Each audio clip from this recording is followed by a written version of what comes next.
millonario. Lleva a su esposa a una casa pobre para probarla. Lo que ella hizo lo dejó impactado. El sol caía a plomo sobre la inmensidad del campo, un paisaje rural donde la tierra seca parecía suspirar con cada ráfaga de viento caliente. En ese rincón olvidado por el progreso, la vida transcurría a un ritmo dictado por la naturaleza y la necesidad.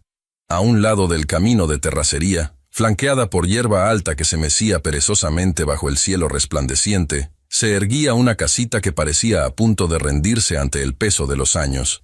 Era una construcción humilde, levantada con paredes de adobe y barro que mostraban profundas cicatrices, grietas por donde se colaba el frío en invierno y el calor abrasador en verano.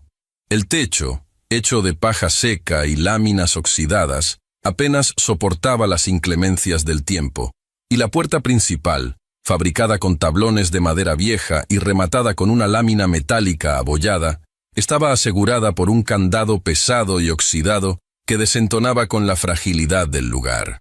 En ese pedazo de tierra, que para muchos no valía nada, vivía Guadalupe.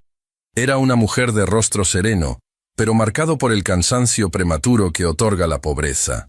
Una mujer cuyas manos ásperas contaban la historia de 1000 jornadas de trabajo al amanecer. Su vida entera estaba dedicada a un solo propósito: cuidar de su abuelo enfermo, don Elías, el hombre que le había enseñado que la verdadera riqueza no se guarda en los bancos, sino en la decencia del alma. Antes de continuar con esta historia que te tocará el corazón y te demostrará que la arrogancia siempre tiene un precio, te invito a que te suscribas al canal y le des me gusta a este video. Así nos ayudas a seguir trayendo relatos donde la verdadera justicia y los valores familiares siempre triunfan. No te pierdas los próximos capítulos. Esa tarde, el monótono canto de las cigarras fue interrumpido por el rugido agresivo de un motor potente. Una camioneta de lujo, de un negro tan pulcro que reflejaba el paisaje como un espejo oscuro, levantó una nube de polvo espeso al detenerse justo frente al sendero de tierra que llevaba a la casa de adobe. Guadalupe, que en ese momento intentaba remendar una vieja cobija a la sombra de un huizache, levantó la mirada, entrecerrando los ojos para protegerse del sol y del polvo. El corazón le dio un vuelco al ver descender a los intrusos. Del lado del conductor bajó Mauricio. Era un hombre en la plenitud de sus 40 años, de tez blanca, cabello perfectamente peinado hacia atrás con una precisión que rozaba lo obsesivo, y una barba corta y meticulosamente delineada. Llevaba un traje sastre de un tono azul marino tan oscuro y fino que parecía absorber la luz del sol, una camisa blanca impecable que no mostraba una sola arruga, y en su muñeca izquierda destellaba un reloj de lujo que, con solo venderse, habría bastado para reconstruir la casa de Guadalupe y pagar los medicamentos de su abuelo por el resto de su vida. Su postura era la de un dueño del mundo, inclinado ligeramente hacia adelante, con una expresión que mezclaba la curiosidad morbosa y el desprecio absoluto. Detrás de él apareció su esposa. Era una mujer de unos 30 años, de apariencia sumamente refinada, piel de porcelana, y una figura envuelta en un vestido rojo carmesí de diseñador, que contrastaba de manera violenta y casi ofensiva con los colores terrosos y apagados del entorno rural. En una de sus manos, de uñas perfectamente esmaltadas, sostenía un bolso de marca exclusiva. Al fijar su mirada en la casa de adobe, la mujer dio un paso atrás, como si el simple hecho de ver la pobreza extrema pudiera contagiarla. Llevó sus manos cerca de su boca en un gesto de conmoción y asco, apuntando con un dedo tembloroso hacia la vivienda de barro, mientras murmuraba algo ininteligible, reaccionando con una repugnancia emocional desmedida ante lo que sus ojos, acostumbrados al mármol y al cristal, estaban presenciando. Mauricio avanzó unos pasos, deteniéndose justo donde terminaba la hierba y comenzaba la miseria. Guadalupe se puso de pie, sacudiéndose el polvo de su falda desgastada, e intentó mostrar la mejor de sus sonrisas. Esa sonrisa humilde y respetuosa que las personas de buen corazón ofrecen incluso a quienes no lo merecen. Sabía quién era él. Mauricio era el heredero de un imperio inmobiliario, un hombre famoso en la región por devorar tierras de campesinos a precios de burla para construir complejos turísticos que los pobres jamás pisarían. Y Guadalupe necesitaba desesperadamente vender un pequeño pedazo de tierra árida que tenían al fondo de la propiedad, solo para poder comprar los tanques de oxígeno y las medicinas para el pecho destrozado de su abuelo Elías. «Buenas tardes, señor, señora», saludó Guadalupe, con una voz suave pero firme, acercándose con pasos lentos, sintiendo el peso de la mirada de la mujer del vestido rojo, quemándole la piel. «¿Tú eres la mujer que vive en esta ruina?», preguntó Mauricio, sin responder al saludo, usando un tono que destilaba condescendencia. Sus ojos recorrían la casa de paja y barro con una mueca de incredulidad burlona. «Me dijeron que la gente de por aquí vivía mal, pero esto es francamente primitivo. Ni siquiera mis perros de casa duermen en un lugar con tantas corrientes de aire». Guadalupe sintió un nudo apretándole la garganta. Tragó saliva, recordando las palabras de su abuelo. «La paciencia, mija, es el escudo de los que no tenemos más riqueza que nuestra dignidad». Necesitaba el dinero.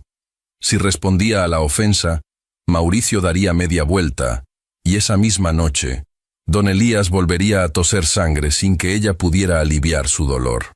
«Aquí vivimos, patrón». «Con mucha honradez y el sudor de la frente», respondió ella, manteniendo la mirada baja en señal de sumisión forzada. «Sé que no es un palacio, pero es nuestro hogar. Me mandó decir con el abogado que le interesaba el pedacito de tierra cerca del arroyo». La esposa de Mauricio soltó una risa seca, aguda y sin alegría, como el crujir de un cristal rompiéndose. Se acercó a su marido y le tomó el brazo, encogiéndose de hombros, claramente desesperada por irse de aquel lugar que consideraba indigno de sus zapatos de suela roja. «Mauricio, por el amor de Dios, sácame de aquí. Huele a tierra húmeda y a miseria». «No puedo respirar este aire», dijo ella, arrugando la nariz. Mauricio la miró con una sonrisa indulgente, como si estuviera a punto de compartir un chiste privado, un chiste a expensas de la mujer que tenían enfrente. Sabiendo que las personas del campo a duras penas terminaban la escuela primaria y queriendo impresionar a su esposa con su supuesta superioridad intelectual y cosmopolita, Mauricio decidió que humillar a Guadalupe en español no era suficiente. Quería aplastarla. Quería hacerla sentir como un insecto. Y lo haría usando una lengua que ella jamás podría descifrar. «Regarde cette femme pathétique», dijo Mauricio en un francés fluido, con un acento pretencioso, clavando sus ojos oscuros directamente en el rostro de Guadalupe. «Elle vit comme un animal dans la boue. Ces gens sont tellement ignorants, ils ne méritent même pas l'air qu'ils respirent. Mira a esta mujer patética. Vive como un animal en el lodo». Esta gente es tan ignorante que ni siquiera merecen el aire que respiran. La mujer del vestido rojo soltó una carcajada mucho más sonora esta vez, relajándose de inmediato al escuchar el idioma extranjero. «Oui, mon amour, c'est dégoûtant», respondió ella, mirándola de arriba a abajo con asco. «Donnez-lui quelques pièces pour qu'elle s'achète des chaussures, et partons d'ici». «Sí, mi amor, es asqueroso. Déle unas monedas para que se compre unos zapatos y vámonos de aquí». Mauricio asintió, sonriendo con malicia, sintiéndose el rey del mundo. Lo que ninguno de los dos, en su infinita y cegadora arrogancia, podía imaginar, era la tormenta monumental que acababan de desatar en el interior de aquella mujer, vestida con ropa remendada. El corazón de Guadalupe latió con una fuerza ensordecedora. Cada palabra en francés, cada sílaba cargada de veneno y desprecio, había sido comprendida por ella con una claridad absoluta y cristalina. Comprendió el insulto. Comprendió que la habían llamado animal. Comprendió que se burlaban de sus pies, de su casa, de su ignorancia percibida. Una ola de sangre caliente le subió al rostro, y por un instante fugaz, el impulso de abrir la boca y destrozarles esa sonrisa arrogante en el mismo idioma, con una dicción que los dejaría helados, casi la domina. Pero entonces, desde el interior de la casa de barro, llegó un sonido débil. Era don Elías, tosiendo. Una tos ronca, profunda y dolorosa que rasgaba el silencio de la tarde. Ese sonido fue como un balde de agua helada sobre la furia de Guadalupe. Apretó los puños a los costados de su vestido hasta que los nudillos se le pusieron blancos. Sus uñas, se clavaron en sus palmas callosas, buscando en el dolor físico una distracción para el inmenso dolor espiritual de la humillación. Bajó la cabeza nuevamente. Cerró los ojos con fuerza, atrapando tras sus párpados las lágrimas de indignación y coraje que amenazaban con desbordarse. Estaba tragándose su propio orgullo, masticando su dignidad rota, sacrificando su voz por un bien mayor. Si explotaba ahora, si revelaba quién era y lo que sabía, se quedaría con su orgullo intacto, pero su abuelo moriría sin medicinas. «¿Qué pasa, mujercita?», se burló Mauricio en español, al verla temblar levemente, confundiendo su noble contención con miedo e ignorancia. «No entiendes de lo que hablo con mi esposa, ¿verdad? Cosas de gente educada. En fin, te ofrezco 5.000 pesos por tu pedazo de tierra. Tómalo o déjalo. Es más dinero del que has visto en toda tu vida». Guadalupe abrió los ojos. Estaban vidriosos, pero su mirada se mantuvo fija en el suelo. 5.000 pesos. Una miseria absoluta. Un robo a despoblado por un terreno que valía 100 veces más. Pero eran 5.000 pesos que significaban 2 meses de vida para su abuelo. «Lo pensaré, patrón», logró articular Guadalupe con la voz quebrada, sintiendo cómo cada palabra le raspaba la garganta como si fueran trozos de vidrio. «Déjeme hablarlo con mi abuelo». Mauricio resopló, aburrido. Lanzó una tarjeta de presentación que cayó directamente en el polvo, a los pies de Guadalupe. «Tienes hasta mañana. Y agradece que estoy de buen humor. Vámonos, querida, este lugar me está deprimiendo», dijo, dándose la vuelta y caminando hacia la camioneta, escoltando a su esposa de rojo, quien no miró atrás ni una sola vez. Guadalupe se quedó allí de pie, inmóvil como una estatua de sal, bajo el sol abrasador. Escuchó el motor encenderse, vio las llantas levantar polvo sobre su rostro y observó cómo la camioneta desaparecía en la distancia. Solo entonces, en la más absoluta soledad de la miseria rural, Guadalupe se dejó caer de rodillas sobre la tierra seca. Cubrió su rostro con ambas manos y finalmente permitió que las lágrimas de humillación rodaran por sus mejillas. Lloraba no por la pobreza, sino por la injusticia cruel de un mundo donde los que tienen los bolsillos llenos creen tener el derecho divino de pisotear el alma de los que no tienen nada. El silencio que siguió a la partida de los millonarios era denso y pesado, casi asfixiante. Guadalupe permaneció arrodillada en la tierra por varios minutos, sintiendo cómo el polvo se pegaba a las lágrimas húmedas de su rostro. El sol, que antes parecía solo iluminar el paisaje, ahora parecía quemarle la piel, recordándole la crudeza de su realidad. Con un suspiro profundo, un suspiro que parecía cargar con el peso de 100 años de tristeza familiar, se levantó lentamente. Recogió la tarjeta de presentación blanca y reluciente que yacía en el polvo. La miró por un segundo con profunda aversión y se la guardó en el bolsillo del delantal. Caminó hacia la casa de adobe, apartando la vieja puerta de madera que rechinó en protesta. Al entrar, el contraste entre el brillante sol del exterior y la penumbra del interior la cegó por unos instantes. La casa olía a hierbas medicinales, a leña quemada y a la inconfundible fragancia de la vejez y la enfermedad.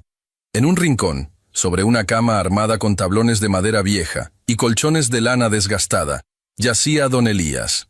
El anciano respiraba con dificultad, su pecho huesudo subiendo y bajando de manera irregular. Sus ojos, nublados por las cataratas, se giraron lentamente hacia la puerta al sentir la presencia de su nieta. «¿Quién era, Lupita?», preguntó el anciano con una voz que era apenas un hilo rasposo, como hojas secas siendo aplastadas. «Escuché un motor muy grande y voces que no son de por acá». Guadalupe se acercó rápidamente, forzando una sonrisa dulce mientras tomaba un paño húmedo de un balde con agua fresca y comenzaba a pasarlo con ternura por la frente sudorosa de su abuelo.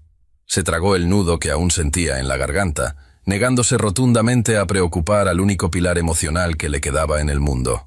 «Nadie importante, abuelito. Unos señores de la ciudad que andaban perdidos buscando la carretera grande», mintió piadosamente, acomodando las cobijas raídas alrededor del cuerpo frágil. «Usted no se preocupe, descanse. Le voy a preparar un caldito de pollo para que asiente el estómago». Don Elías asintió débilmente y cerró los ojos. agotado por el simple esfuerzo de hablar.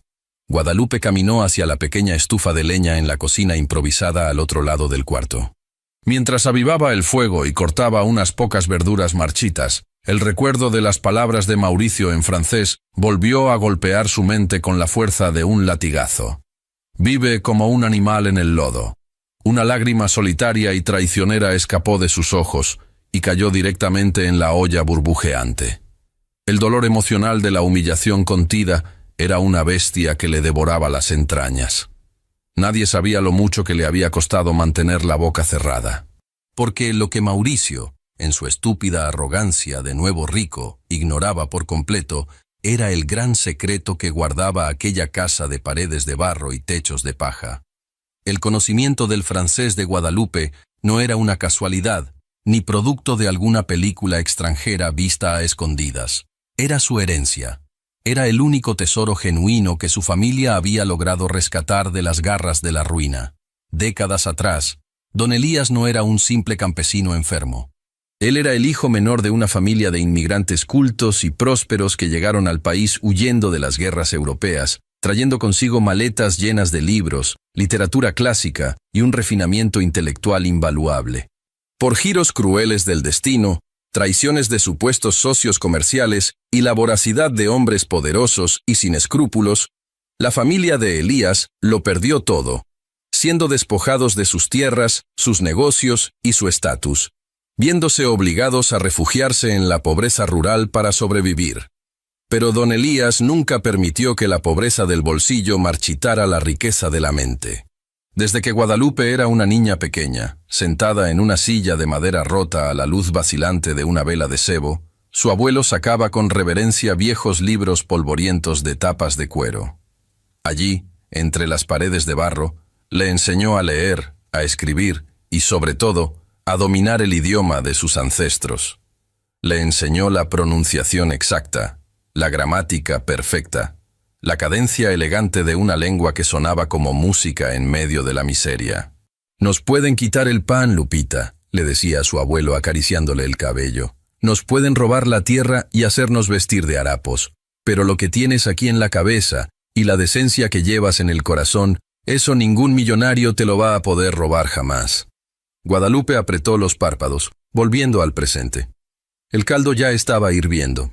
Sirvió un poco en un plato de barro despostillado y se lo llevó a su abuelo, alimentándolo cucharada a cucharada con una paciencia infinita y amorosa. Ver la fragilidad de ese hombre que alguna vez fue un gigante intelectual para ella, le partía el alma. Por él, aguantaría 1000 insultos más. Por él, dejaría que ese hombre de traje elegante la pisoteara, si eso significaba conseguir el dinero para su medicina. Sin embargo, el destino tenía otros planes, y la crueldad de Mauricio aún no había alcanzado su punto máximo. A la mañana siguiente, el polvo del camino volvió a levantarse. Esta vez, la camioneta negra llegó acompañada de un segundo vehículo, un sedán gris del que bajaron 2 hombres trajeados, claramente abogados, con maletines negros y expresiones severas. Mauricio descendió de su camioneta, esta vez sin su esposa.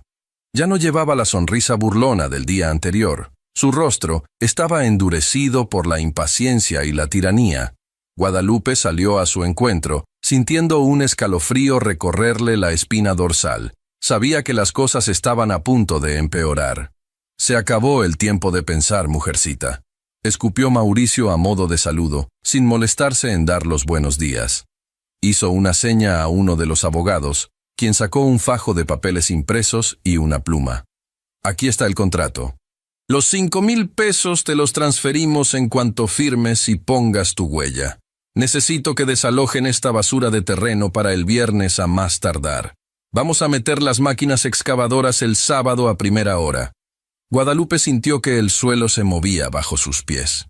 «¿El viernes?», preguntó con la voz temblando por el pánico. No por ella, sino por su abuelo. «Señor, se lo suplico. Mi abuelo está muy grave. No puedo moverlo en 3 días, y con 5,000 pesos apenas me alcanza para el tratamiento. No me da para rentar otro lugar en el pueblo. Le pido, por amor a Dios, que me dé un poco más de tiempo, o un precio justo por la tierra. Solo lo justo, no le pido limosna». La cara de Mauricio se contrajo en una mueca de puro desprecio. Dio un paso hacia ella, invadiendo su espacio personal, utilizando su altura y su traje caro para intimidar a la mujer vestida de tela barata.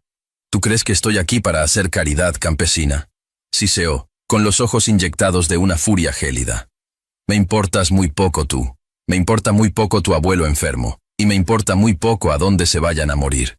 Y escucha bien lo que te voy a decir, porque no lo voy a repetir. Mauricio señaló con un dedo acusador hacia el fondo del valle, más allá de la casa de Guadalupe, donde se asomaban, dispersas entre los árboles, otras casitas de adobe similares a la de ella. Era el pequeño ejido, la comunidad donde vivían doña Carmelita, don Chuy y otros ancianos vulnerables que habían sido como una familia para Guadalupe durante toda su vida. Si no firmas este papel ahora mismo por las buenas y por 5,000 pesos, voy a soltar a mis abogados como perros de presa. Voy a encontrar hasta el más mínimo error en los títulos de propiedad de toda esa asquerosa aldea de viejos inútiles que tienes allá atrás. Y no solo te voy a quitar este pedazo de tierra a ti. Voy a pasar mis tractores por encima de todas y cada una de sus casas. Los voy a dejar a todos en la calle, durmiendo en el lodo donde pertenecen. ¿Me entendiste? Guadalupe dejó de respirar. El aire se atoró en sus pulmones mientras miraba los ojos de Mauricio. El dolor emocional y la sumisión que la habían dominado el día anterior se evaporaron de golpe, reemplazados por una claridad aterradora. El antagonista había cruzado la única línea sagrada. La amenaza ya no era personal. Ya no se trataba solo de aguantar insultos por dinero. Se trataba de la destrucción total de su comunidad, de la seguridad de ancianos indefensos, de personas que no tenían a nadie en el mundo más que a ellos mismos. La contención se rompió. La paciencia, ese escudo del que hablaba su abuelo, se resquebrajó, revelando el acero templado que había debajo. Guadalupe se irguió en toda su estatura. Su postura dejó de ser la de una campesina asustada, y sus ojos, antes llenos de lágrimas contenidas, ahora brillaban con una determinación feroz y antigua. Mauricio, creyendo que la había aterrorizado por completo, sonrió con malicia, esperando que ella tomara la pluma y firmara su propia desgracia. No tenía idea de la fuerza implacable que estaba a punto de desatar. La línea moral había sido pisoteada, y Guadalupe decidió, en ese preciso instante, que no daría ni un solo paso atrás. El viento caliente del mediodía pareció detenerse de golpe, como si la propia naturaleza contuviera el aliento ante la vileza de la amenaza de Mauricio. El aire olía a tierra seca y a la tensión insoportable que precede a una tormenta devastadora. Guadalupe se quedó inmóvil, sintiendo cómo las palabras del millonario resonaban en su cabeza como martillazos despiadados. Amenazarla a ella era una cosa. Después de todo, su vida entera había sido una escuela de privaciones y sacrificios, un constante tragar saliva y bajar la mirada para poder llevar un plato de sopa a la mesa. Pero amenazar a su comunidad, a doña Carmelita que apenas podía caminar por la artritis, a don Chuy que había perdido la vista trabajando de sol a sol en los campos de algodón. Amenazar a esos ancianos indefensos con dejarlos en la calle para construir sobre sus ruinas un paraíso de asfalto y cristal para ricos, era una línea que ni el diablo mismo se atrevería a cruzar sin esperar castigo divino. En ese preciso y tenso instante, la puerta trasera del sedán gris que acompañaba a la camioneta de Mauricio se abrió con un chasquido metálico. De su interior, envuelta en una ráfaga de aire acondicionado que chocó absurdamente contra el calor del campo, descendió Valeria, la esposa de Mauricio. Había decidido acompañarlo en el último minuto, aburrida en su hacienda rentada, pero se había negado rotundamente a viajar en la misma camioneta para no manchar su impecable vestido de seda color perla con el polvo de los caminos salvajes. Llevaba unas enormes gafas de sol de diseñador que ocultaban la mitad de su rostro pálido, y una sombrilla de encaje negro para protegerse de lo que ella llamaba el sol castigador de los pobres. Caminó con pasos cortos y fastidiados sobre la terracería, apoyándose en los tacones que se hundían ligeramente en la tierra suelta, quejándose en voz baja. Al llegar junto a su esposo, miró a Guadalupe de pies a cabeza con la misma repugnancia que le dedicaría a un insecto aplastado en la suela de sus costosos zapatos. Vio la postura firme de la campesina, la falta de la pluma en su mano y el contrato intacto que sostenía el abogado, y su paciencia de cristal se hizo añicos. «Mauricio, por el amor de Dios, ¿todavía estás perdiendo el tiempo con esta sirvienta?», escupió Valeria con desprecio, ajustándose las gafas oscuras. «Te dije que no debías ensuciarte las manos. Esta gente es estúpida y terca. Si no quiere firmar por las buenas, mándale las máquinas de una vez, y que se larguen a llorar a otra parte. Me está dando migraña solo de respirar la misma tierra que ella». Mauricio esbozó una sonrisa torcida, sintiéndose respaldado por la crueldad de su mujer. Los abogados se miraron entre sí, incómodos pero en absoluto silencio, sabiendo que sus abultados cheques dependían de no contradecir al patrón. Buscando humillar a Guadalupe aún más frente a sus empleados y su esposa, y recordando el retorcido placer que le había producido hacerlo el día anterior, Valeria decidió usar nuevamente su arma secreta. Quería hablar frente a ella como si fuera un mueble viejo y sordo. Alzó la barbilla, adoptó una pose de superioridad absoluta y soltó las palabras en su francés ensayado, ese mismo francés que había aprendido en costosas escuelas privadas europeas, pagadas con el dinero sucio de sus antepasados. «Regarde-la, mon chéri. Elle est aussi têtue qu'une mule de charge. Ces paysans misérables ne comprennent que la brutalité. Dis-lui qu'on va détruire tout son pitoyable village si elle ne signe pas maintenant. Je veux que cette ordure disparaisse de ma vue. Mírala, mi amor. Es tan terca como una mula de carga. Estos campesinos miserables solo entienden de brutalidad. Dile que vamos a destruir todo su lamentable pueblo si no firma ahora. Quiero que esta basura desaparezca de mi vista». Valeria soltó una risita aguda y despectiva, esperando que su esposo la secundara. Mauricio ensanchó su sonrisa, preparándose para traducirle a Guadalupe en forma de insultos y amenazas lo que su esposa acababa de decir, esperando ver a la pobre mujer caer de rodillas, suplicando por misericordia, llorando lágrimas de terror e impotencia. Pero esa sumisión jamás llegó. El silencio que siguió a la risa de la millonaria fue tan profundo que se podía escuchar el latido furioso del corazón de Guadalupe. La mujer humilde de falda remendada cerró los ojos por un segundo infinito. En la oscuridad de su mente, vio el rostro arrugado de su abuelo Elías. Recordó sus manos temblorosas acariciando las tapas de cuero de los libros franceses. Recordó sus palabras, fuertes como robles antiguos. «La dignidad, Lupita, es el único traje que nunca se desgasta. Nunca permitas que el dinero te haga creer que vales menos». Al abrir los ojos, la campesina asustada había desaparecido. En su lugar, se erguía la heredera de una estirpe culta, una mujer forjada en el fuego del sufrimiento, pero coronada con la nobleza del alma.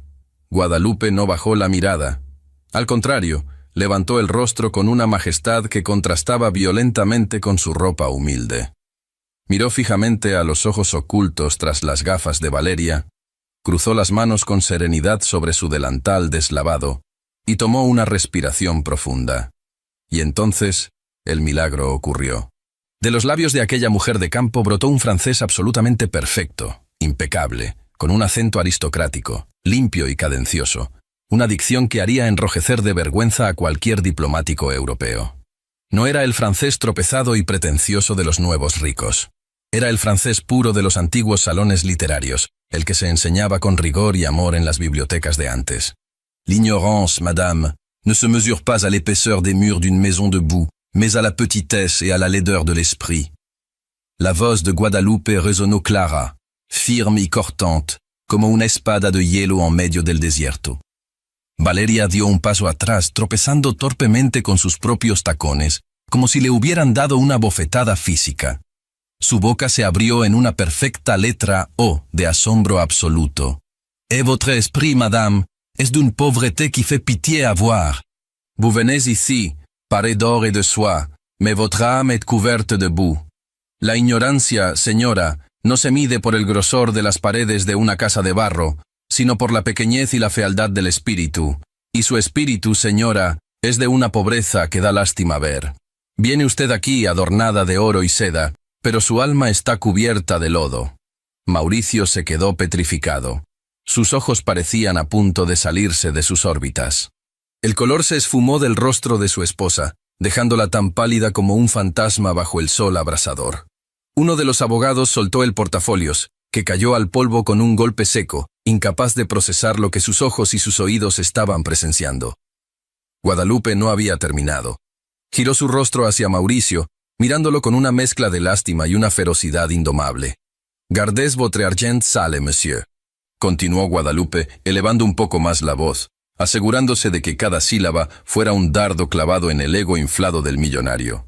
«Ma dignité, la vie de mon grand-père et l'honneur de ma communauté ne sont pas à vendre. Vous pouvez envoyer vos machines, vous pouvez détruire nos maisons, mais vous ne détruirez jamais notre décentia. Nous sommes pauvres, oui, mais nous ne sommes pas misérables. C'est vous la misère. Guardez su dinero sucio, señor. Mi dignidad, la vida de mi abuelo y el honor de mi comunidad no están a la venta. Puede enviar sus máquinas, puede destruir nuestras casas, pero nunca destruirá nuestra decencia. Somos pobres, sí, pero no somos miserables. La miseria son ustedes».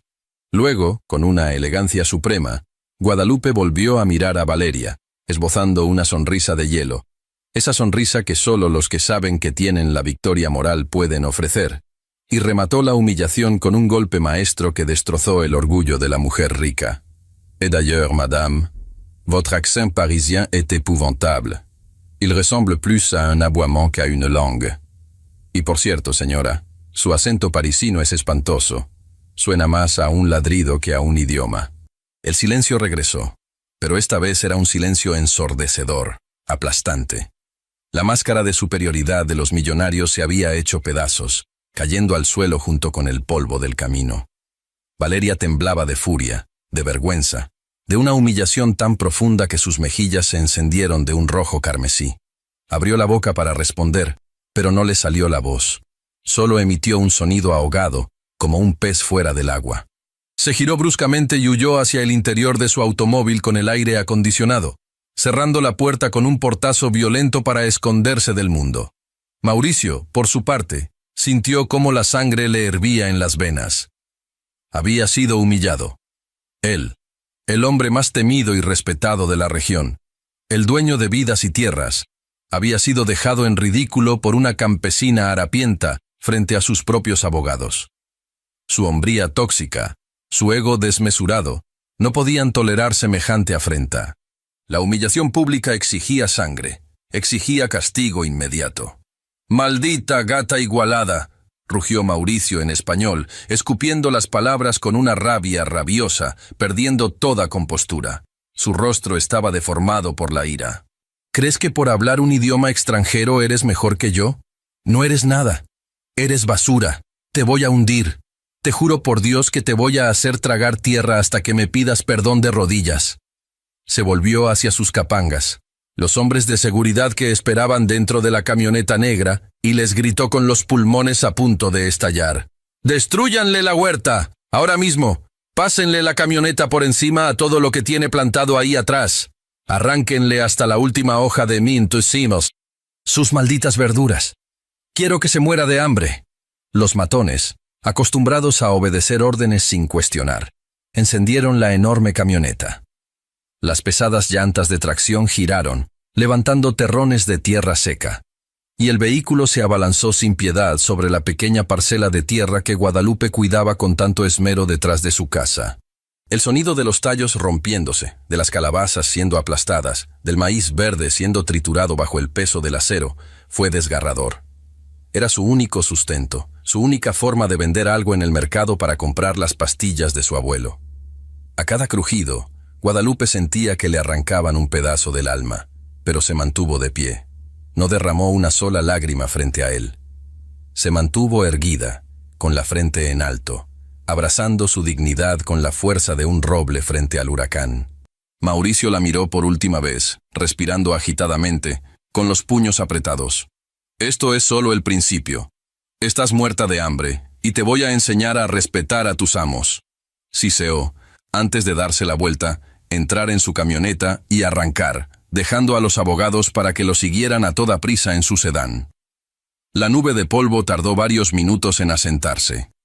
Guadalupe se quedó sola frente al campo de batalla destrozado.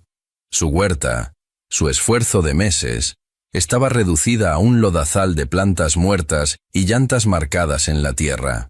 Solo entonces, en la soledad, dejó que una lágrima silenciosa rodara por su mejilla.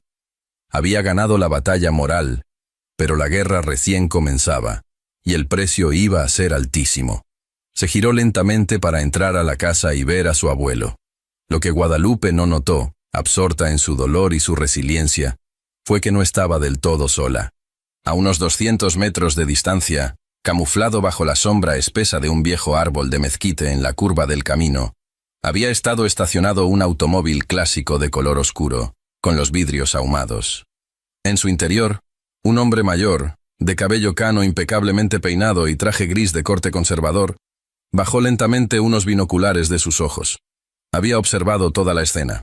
Había visto la arrogancia de Mauricio, la humillación, la destrucción de la huerta, y sobre todo, había leído los labios de Guadalupe pronunciando aquel francés perfecto que lo había dejado helado. El anciano misterioso sacó una pequeña libreta de cuero del bolsillo de su saco y anotó algo con una pluma fuente de oro. Una sonrisa enigmática, cargada de una promesa de justicia inminente, asomó a sus labios. «Por fin te encontré. La sangre no miente», murmuró el hombre, encendiendo el motor de su vehículo en absoluto silencio. La rueda del destino había comenzado a girar, y Mauricio no tenía idea del infierno que acababa de despertar. Los días que siguieron al enfrentamiento en el camino de terracería fueron un verdadero calvario para Guadalupe, un descenso lento y doloroso hacia la desesperación más profunda.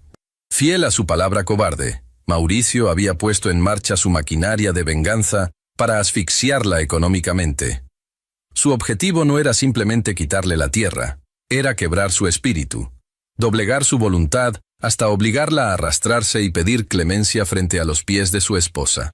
Con la huerta destruida, Guadalupe no tuvo más remedio que echar mano de sus últimas reservas de harina y azúcar para preparar docenas de sus famosos buñuelos de viento y dulces de leche. Si trabajaba toda la madrugada junto a la estufa de leña ardiente, ignorando el dolor punzante en sus riñones y el cansancio extremo, podría venderlos en el mercado dominical del pueblo grande y juntar lo suficiente para el tanque de oxígeno de don Elías, que ya amenazaba con vaciarse y marcar el fin de la vida del anciano.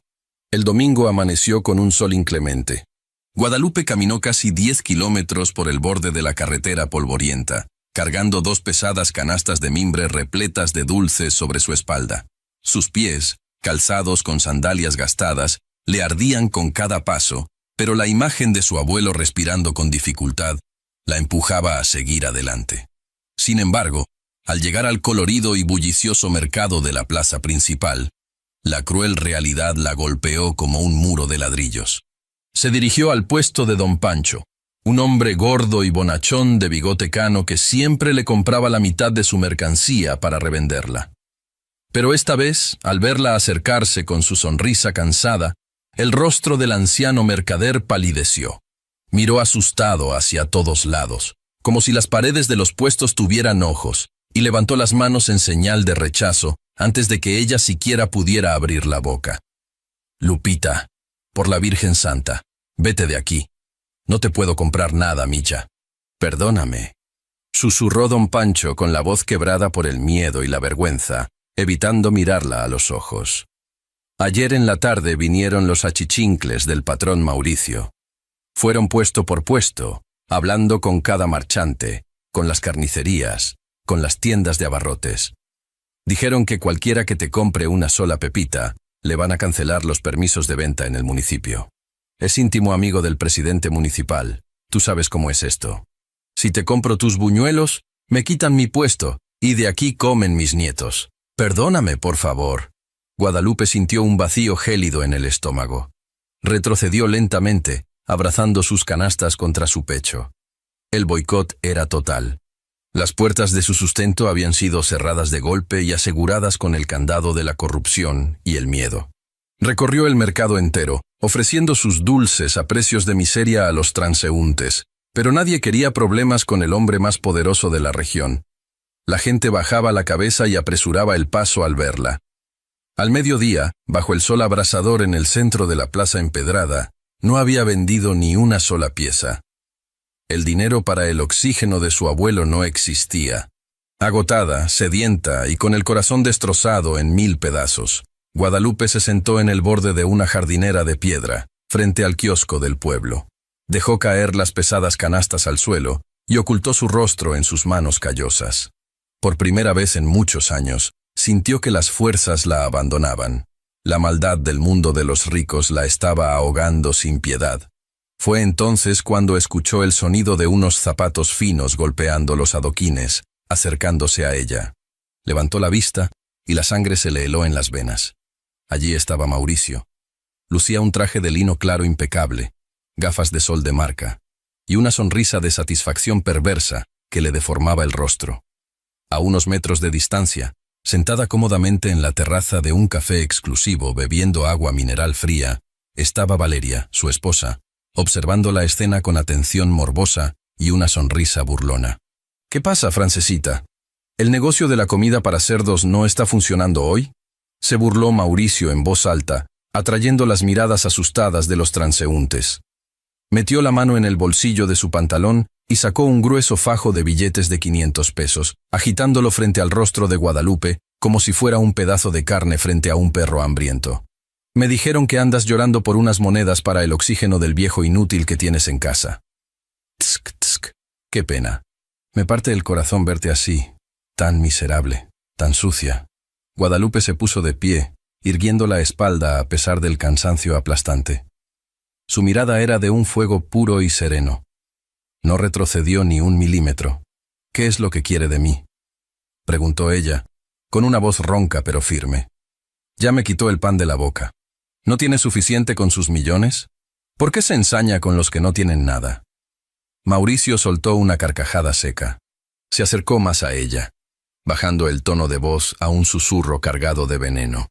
«Porque me faltaste al respeto frente a mi esposa y mis empleados. Porque te atreviste a levantar la cara cuando tu deber en esta vida es vivir de rodillas. Pero yo soy un hombre generoso, Guadalupe. Soy un buen cristiano que ayuda a los necesitados. Te ofrezco un trato, un acto de pura caridad». Mauricio separó 3 billetes gruesos del fajo, suficiente para comprar el oxígeno, las medicinas y comida por un mes entero. Los extendió hacia ella, pero justo cuando Guadalupe iba a estirar la mano, casi vencida por la necesidad de salvar a su abuelo, Mauricio retiró el dinero bruscamente, sonriendo con malicia pura. «Todo este dinero es tuyo ahora mismo. Sin contratos, sin papeles. Te lo regalo. Lo único que tienes que hacer para ganártelo es cruzar esta calle, caminar hasta la mesa de mi esposa Valeria, arrodillarte frente a ella, tomar tu delantal y limpiarle el polvo de los zapatos frente a todos. Un pequeño acto de humildad, ¿no crees? Hazlo, pídela perdón en francés, y salvas la vida de tu abuelo. Si te niegas, te juro por Dios que el viejo no pasa de esta noche». La proposición era monstruosa, una humillación pública diseñada no solo para vengarse, sino para destruir la esencia misma de su dignidad, para romper el legado de decencia que le había enseñado su abuelo. La plaza entera parecía haber quedado en silencio, todos mirando expectantes la humillación de la pobre campesina a manos del hombre poderoso. Valeria, desde su mesa, levantó su copa de agua mineral en dirección a Guadalupe, desafiándola con la mirada. Guadalupe miró los billetes en la mano de Mauricio. Pensó en la respiración agitada de don Elías. Pensó en el hambre. Por un milisegundo, la tentación del sacrificio asomó a su mente. Pero entonces, la voz de sus ancestros, la fuerza de una familia que jamás se vendió por dinero, llenó su corazón de una luz incandescente. Su abuelo preferiría morir 1000 veces ahogado antes que ver a su nieta arrastrada por el lodo de la humillación para alargarle la vida unos meses más. La pobreza duele, pero la pérdida de la honra mata el alma para siempre. Guadalupe no bajó la mirada. Levantó su mano, pero no para tomar el dinero, sino para apartar la mano de Mauricio con un desdén monumental, un gesto de repugnancia moral tan evidente que hizo retroceder al millonario. «Mire bien mis zapatos rotos, señor Mauricio», dijo Guadalupe en español, con una voz que resonó por toda la plaza empedrada, clara y llena de una autoridad que el dinero no puede comprar. «Están llenos de polvo y lodo, porque recorro el camino del trabajo honesto y del sacrificio. Sus zapatos y los de su señora están limpios por fuera, pero pisan sobre la sangre y el dolor de la gente buena. Guarde sus billetes asquerosos. Mi abuelo y yo moriremos de hambre si es la voluntad de Dios, pero nos iremos con la cabeza alta y el alma limpia. A usted, en cambio, no le van a alcanzar todos los millones del mundo para comprar la paz el día que tenga que rendirle cuentas al Creador. Sin agregar una palabra más, sin derramar una sola lágrima, Guadalupe se agachó. Recogió sus 2 pesadas canastas llenas de dulces no vendidos. Le dio la espalda al millonario que se había quedado pálido y paralizado por la superioridad moral de la mujer, y comenzó a caminar a paso firme para salir de la plaza. La gente que antes le negaba la mirada, ahora apartaba el paso con respeto reverencial, algunos incluso quitándose el sombrero al verla pasar. Valeria, humillada desde su mesa de café al ver que su plan había fracasado estrepitosamente, golpeó la mesa con furia. Mauricio apretó los dientes, sintiendo que había perdido de nuevo frente a una mujer que no tenía ni para comer. El camino de regreso fue largo y agonizante. El sol de la tarde castigaba la espalda de Guadalupe, y la desesperación por no llevar medicinas a casa comenzó a nublar su visión. A mitad de la carretera, en un tramo solitario rodeado de campos de agave, el agotamiento finalmente la venció. Las rodillas le flaquearon y tuvo que sentarse sobre una piedra al borde del camino, jadeando, sintiendo que el mundo se cerraba sobre ella. Había defendido su honor, pero ¿a qué precio? La realidad de la inminente muerte de su abuelo la golpeó, y esta vez las lágrimas brotaron sin control. Lloraba amargamente, un llanto ronco y profundo de impotencia absoluta. Fue en medio de ese desconsuelo total que escuchó el crujido de neumáticos deteniéndose suavemente sobre la grava, muy cerca de ella. Levantó la cabeza asustada, temiendo que fueran los matones de Mauricio enviados para terminar el trabajo. Sin embargo, no era la agresiva camioneta negra. Era un automóvil sedán de corte clásico, impecable, de un color azul oscuro muy profundo. La puerta trasera se abrió con lentitud, y de ella descendió el hombre mayor de traje gris, aquel que la había observado secretamente el día de la disputa en su huerta. El hombre caminaba apoyado en un bastón de madera fina con empuñadura de plata, y sus pasos irradiaban una calma y una autoridad tranquilizadora. Se detuvo a 1 metro de Guadalupe, sacó un pañuelo de lino blanco y se lo ofreció con un respeto reverencial, casi como si estuviera frente a una reina y no frente a una mujer cubierta de polvo. Lágrimas de una mujer justa, derramadas por la crueldad de los perversos, dijo el hombre, con una voz profunda y amable, llena de un afecto paternal. Tómalo, Guadalupe. Las lágrimas son para lavar el alma, pero el llanto de hoy terminará pronto. Guadalupe tomó el pañuelo con mano temblorosa, mirándolo con desconfianza. ¿Quién es usted? ¿Cómo sabe mi nombre?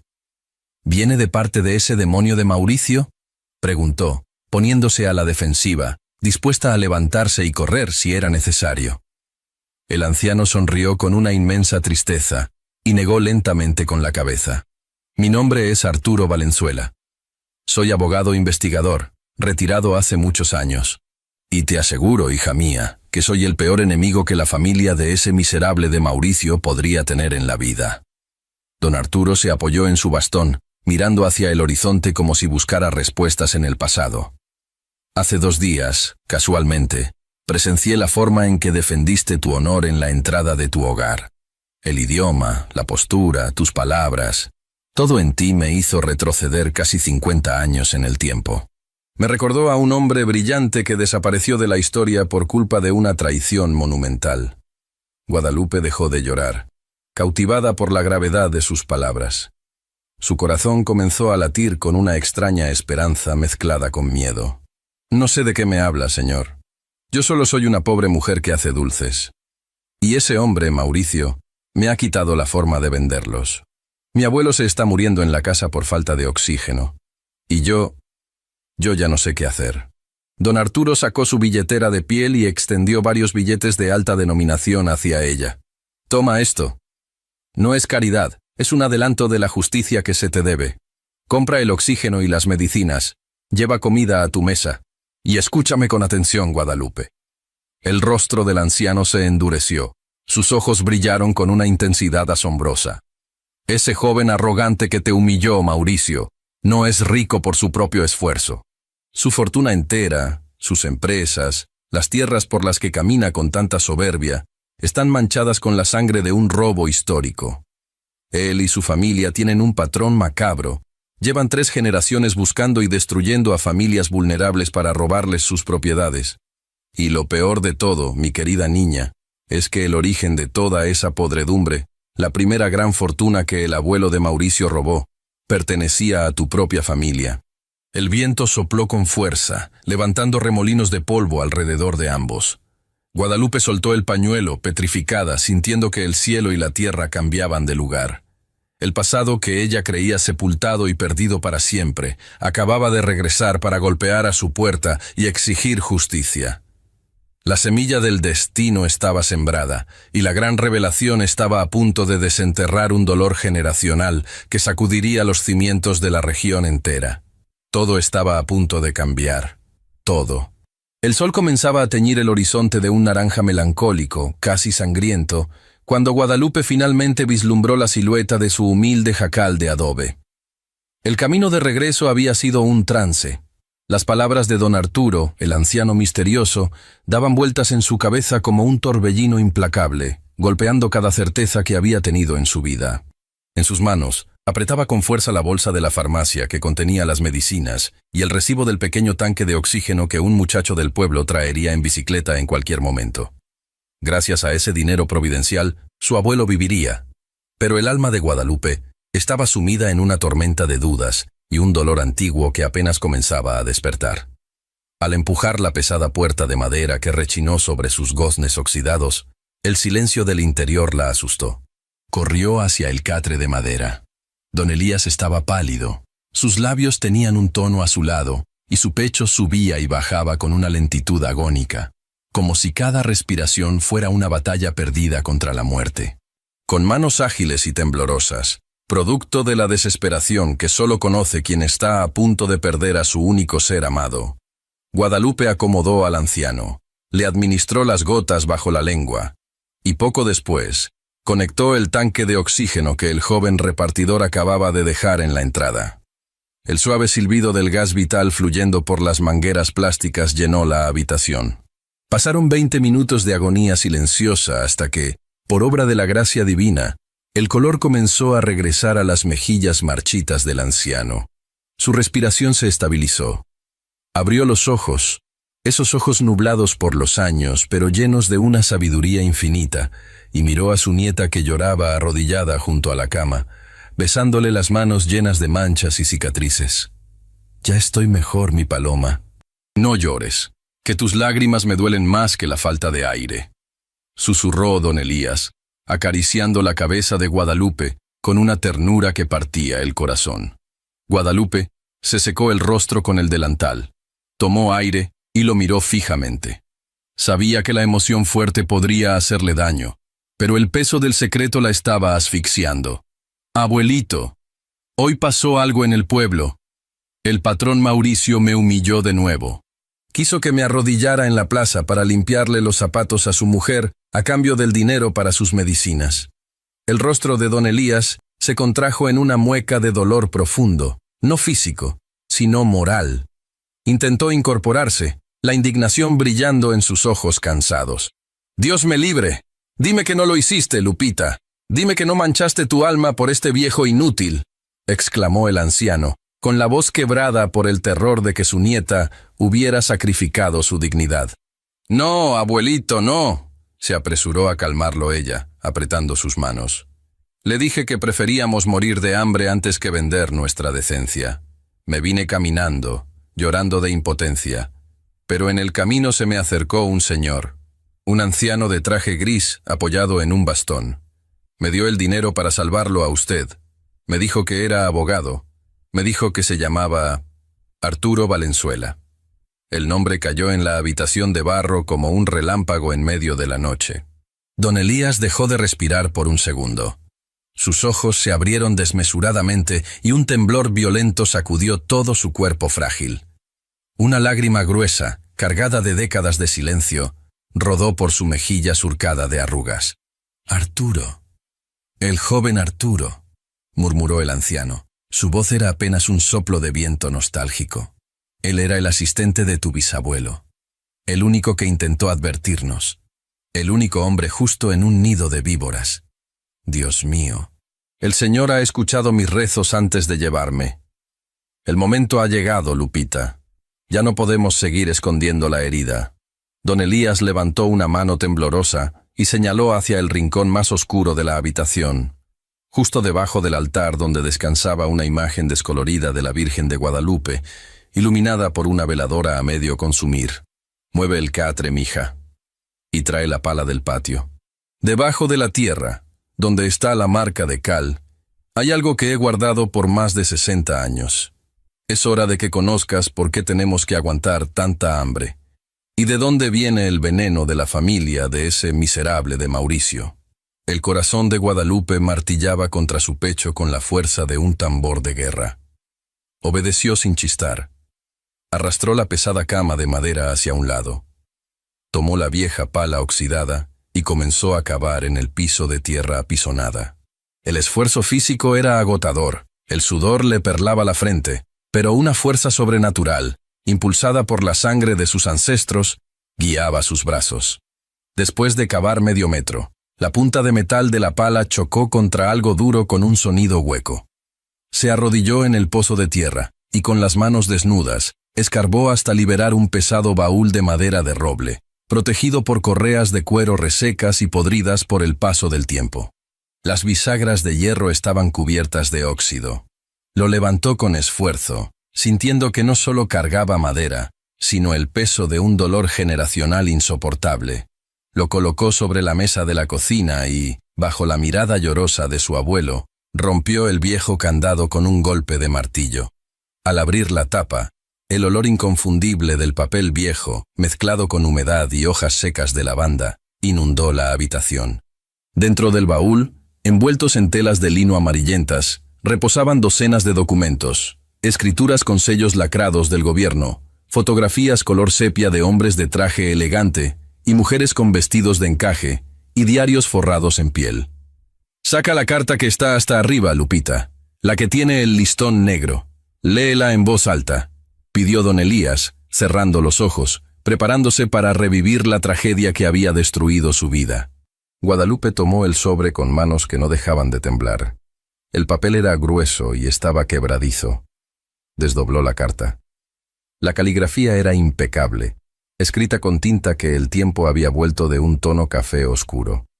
Era la letra de su bisabuelo, don Alejandro, fechada meses antes de morir de tristeza. Con voz entrecortada, Guadalupe comenzó a leer. «Para mi amado hijo Elías. Si lees esto, es porque la muerte finalmente me ha reclamado, no por la enfermedad de mi cuerpo, sino por el veneno de la traición que me destrozó el alma. Hoy lo hemos perdido todo. Nuestras tierras, nuestros negocios, la casa donde diste tus primeros pasos. Todo nos ha sido arrebatado no por la mala fortuna, sino por la mano del hombre en quien más confié, mi socio, mi compadre y mi abogado, don Ernesto Montenegro, el abuelo de la familia que hoy reina en este valle.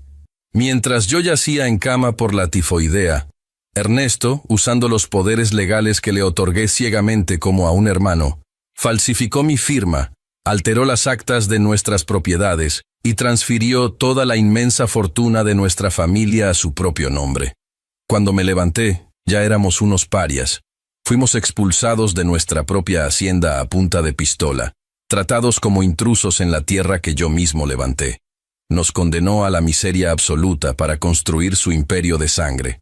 No busques venganza con armas, Elías, pues la sangre derramada ensucia el alma para siempre. Te dejo nuestra lengua, nuestros libros y esta verdad. Guarda las escrituras originales que van en este baúl. Algún día, la justicia divina hará que la semilla de la arrogancia se pudra desde la raíz, y el mundo sabrá que la riqueza de los Montenegro es solo un castillo de lodo construido sobre las lágrimas de los inocentes. La carta cayó de las manos de Guadalupe y aterrizó suavemente sobre el polvo del suelo de adobe. El silencio en la habitación era ensordecedor, solo roto por el silbido de la máquina de oxígeno. Guadalupe se llevó ambas manos al rostro, incapaz de procesar la magnitud monstruosa de la revelación. Todo este tiempo, toda su vida de miseria, Los días enteros en que su abuelo dejó de comer para que ella pudiera llevarse un pedazo de tortilla dura a la boca. Las humillaciones, los zapatos rotos, el frío en invierno calando los huesos, la destrucción de su huerta. Todo ese sufrimiento no era obra del destino. Era el producto directo del robo y la avaricia de la misma familia que hoy, en la persona de Mauricio, venía a pisotearla por placer. El hombre que la llamaba animal de lodo dormía en camas compradas con el dinero que le habían robado a sus bisabuelos. Un grito desgarrador, animal y profundo, brotó desde lo más profundo de las entrañas de Guadalupe. Era un llanto visceral, un lamento que contenía el dolor ahogado de 3 generaciones enteras. Cayó de rodillas, abrazando el baúl de madera como si abrazara los cuerpos martirizados de sus antepasados. Lloró por las manos callosas de su abuelo. Lloró por la humillación en el mercado. Lloró por la injusticia de un mundo donde el diablo viste de seda y los justos duermen en el lodo. Las lágrimas rodaban por su rostro empapando el piso de tierra, mientras don Elías, desde su cama, lloraba en silencio, acariciando el aire como si tratara de consolarla. El dolor era tan inmenso que al lector le sería imposible no derramar lágrimas de coraje junto a ella, sintiendo cómo el pecho se oprime ante la crueldad infinita de los hombres cegados por el poder. Guadalupe se aferró a los documentos originales, jurando ante la Virgen y ante la vida de su abuelo, que esa sería la última noche que la familia Montenegro dormiría en paz. Pero en medio de la catarsis de dolor y justicia, un detalle funesto pasó desapercibido. Afuera, en la oscuridad de la noche rural, donde las cigarras cantaban bajo la luz de la luna, una sombra se separó de la pared de la casa de adobe. Uno de los capataces de Mauricio, enviado a vigilar a la mujer para asegurarse de que no escapara del pueblo sin firmar la venta, había estado escuchando junto a la ventana rota. El hombre, con los ojos muy abiertos por la magnitud del secreto descubierto, corrió hacia su camioneta estacionada a lo lejos en la maleza. Tenía que avisar al patrón. El imperio del millonario estaba a punto de colapsar, y Mauricio haría cualquier atrocidad para evitarlo. La trampa y el confronto del cobarde. El reloj de péndulo en la hacienda de los Montenegro marcaba las 3 de la madrugada, pero la casa principal ardía en movimiento. Las luces de los enormes candelabros de cristal iluminaban los lujosos pasillos de mármol frío, revelando el caos absoluto. Mauricio caminaba de un lado a otro en su amplio despacho forrado en caoba pura, con una copa de whisky a medio terminar en la mano, sudando frío. Frente a él, el capataz acababa de repetirle la conversación que había escuchado en la casa de barro. «¿Estás completamente seguro de lo que escuchaste, imbécil?», bramó Mauricio, estrellando el vaso de cristal contra la pared, haciendo llover esquirlas y licor sobre una alfombra persa que costaba más que 100 casas de adobe. ¿Un baúl? ¿Papeles antiguos? ¿Firmas originales? Sí, patrón. Por mi madre santa que así fue. Tartamudeó el hombre quitándose el sombrero. La vieja leyó una carta. Decía que su abuelo de usted le robó todo al bisabuelo de la gata esa, y que ahí en el baúl tienen los papeles que lo prueban. Mauricio sintió que el suelo de mármol se abría bajo sus pies. El terror más primitivo se apoderó de él. Conocía perfectamente los rumores oscuros de su propia familia. Su padre, en el lecho de muerte, le había advertido sobre unos papeles perdidos que, de aparecer, los hundirían a todos en la cárcel y la ruina más absoluta. Si esa campesina miserable lograba llevar esos documentos ante un juez, no solo perdería sus cuentas bancarias, sus haciendas y su poder, sería humillado, convertido en la escoria de la sociedad, arrastrado por el lodo que tanto despreciaba. Valeria, su esposa, que había bajado en bata de seda al escuchar los gritos, lo miraba desde la puerta con los ojos desorbitados por el pánico. «Haz algo, Mauricio. No voy a permitir que una india mugrosa nos quite nuestra vida. Mátala, quema la casa, haz lo que tengas que hacer, pero quiero esos papeles aquí esta misma noche», chilló la mujer mostrando la podredumbre total de su espíritu. El rostro de Mauricio se deformó en una máscara de crueldad desesperada. «Prepara la camioneta y a los muchachos armados», le ordenó al capataz con voz sepulcral. «Vamos a visitar a la francesita. Esa estúpida cometió el último error de su miserable vida». Una hora más tarde, el silencio sagrado del campo fue destrozado violentamente. Los gruesos faros de 3 camionetas negras iluminaron la casa de adobe, cegando la noche. Las puertas de los vehículos se abrieron de golpe, dejando caer a media docena de hombres armados con rifles y bidones de gasolina. Mauricio caminó por el centro, pateando la vieja puerta de madera de la casa de Guadalupe hasta arrancarla de sus bisagras. Guadalupe, que aún estaba sentada en la mesa con los ojos hinchados de tanto llorar, se puso de pie de un salto. Don Elías se despertó sobresaltado, tosiendo por el polvo que levantó la irrupción.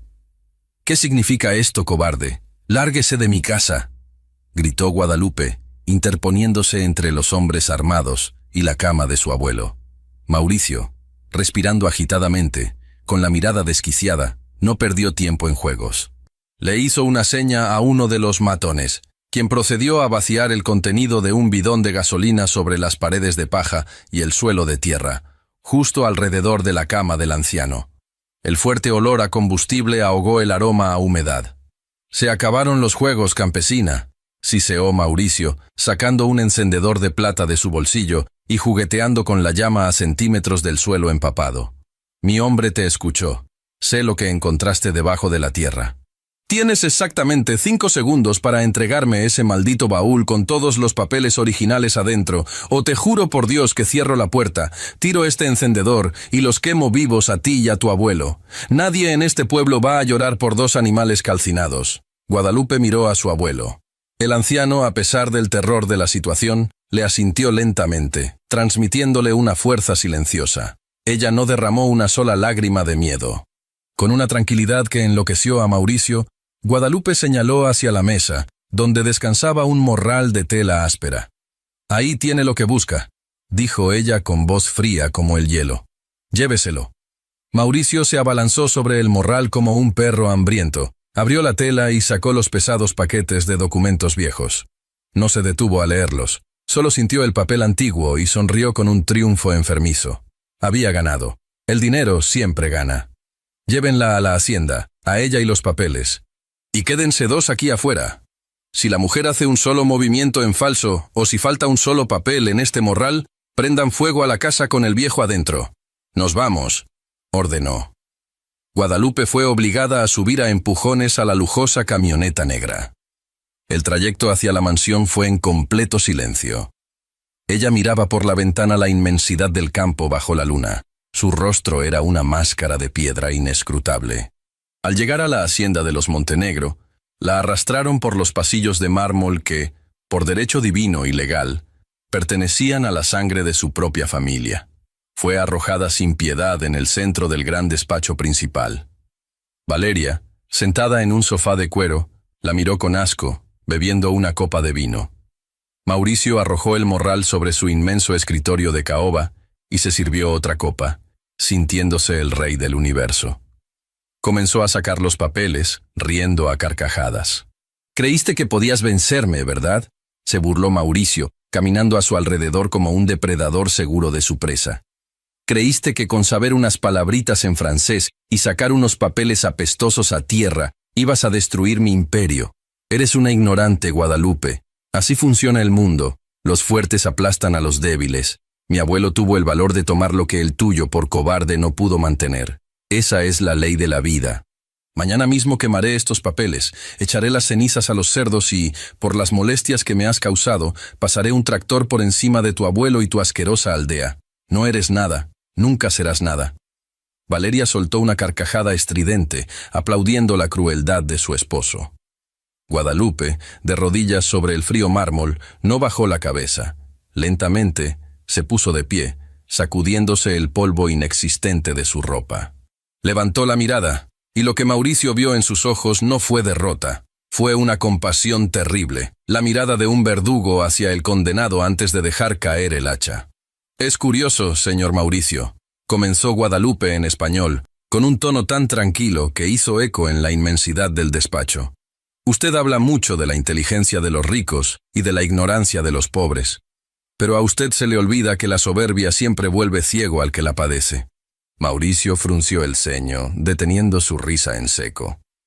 «¿De qué estupideces hablas, gata?». Guadalupe señaló los papeles desparramados sobre el escritorio. «Hablo de que usted, En su prisa cobarde por amenazar de muerte a un anciano enfermo, ni siquiera se detuvo a mirar bajo la luz los documentos que se llevó. Yo sabía que usted, como buen ladrón de herencia, nos estaba espiando. Sabía que vendría esta misma noche como un ratero a tratar de borrar la historia. El corazón de Mauricio dio un vuelco espantoso. Soltó la copa de cristal y se abalanzó sobre el escritorio. Tomó el primer papel bajo la intensa luz de la lámpara de diseño. Su respiración se detuvo por completo. Los bordes eran demasiado rectos. La tinta negra no estaba impregnada en las fibras del papel viejo, sino que brillaba sobre la superficie. «Son fotocopias», gritó Mauricio, la voz quebrándosele en un tono agudo y desesperado. «Maldita sea la luz, son simples copias. ¿Dónde están los originales? Te voy a matar aquí mismo». Mauricio se abalanzó hacia ella levantando el puño, pero Guadalupe no retrocedió ni un milímetro. Lo miró a los ojos con la fuerza de un huracán contenido. «No se atreva a tocarme, cobarde miserable», advirtió ella con una autoridad que hizo retroceder al hombre fuerte. «Los originales ya no están en mi poder, y jamás lo estarán en el suyo. Apenas desenterramos el baúl, recordé las lecciones de mi abuelo. El mal no descansa. Así que mientras su espía corría a darle el aviso, yo caminé hasta la carretera, en medio de la noche, y le entregué las verdaderas actas de propiedad, los diarios de su abuelo detallando el robo, y las cartas con la firma auténtica de mi bisabuelo, a las manos de un hombre muy interesado en ellas». Valeria se puso de pie, pálida como un cadáver, derramando el vino sobre su costoso vestido de seda. «¿A quién, maldita sea? ¿A quién le diste esos papeles?», gritó la mujer. Una media sonrisa, cargada de justicia inminente y paz absoluta, asomó a los labios de Guadalupe. «Se los entregué al señor Arturo Valenzuela, el mismo que fue asistente de mi familia hace medio siglo. Y él no perdió el tiempo, patrón. Se subió a su auto y manejó directo a la capital. A esta hora, los documentos originales ya están en manos del fiscal de la Suprema Corte de Justicia, y las cuentas de todas sus empresas corruptas acaban de ser congeladas por fraude histórico. Ya están rodeando esta casa, señor Mauricio. La fiesta se acabó. Como si el mismísimo destino hubiera coreografiado sus palabras, el sonido inconfundible de fuertes sirenas y el rugido de vehículos pesados comenzó a escucharse en el camino principal de acceso a la hacienda. Luces azules y rojas giratorias comenzaron a reflejarse violentamente a través de los inmensos ventanales de cristal del despacho, pintando el rostro pálido y sudoroso de Mauricio con los colores de su inminente destrucción. El villano retrocedió tambaleándose, chocando contra los estantes de libros que nunca había leído, agarrándose el pecho mientras el terror más absoluto e incontrolable lo devoraba vivo. Su imperio de lodo, levantado sobre la soberbia y las lágrimas de los inocentes, comenzaba a desmoronarse pedazo a pedazo bajo el peso aplastante de la verdad. Y él, el gran patrón poderoso, no podía hacer absolutamente nada para evitarlo. El sonido ensordecedor de las sirenas cortó la noche como un cuchillo afilado, rasgando un velo de seda.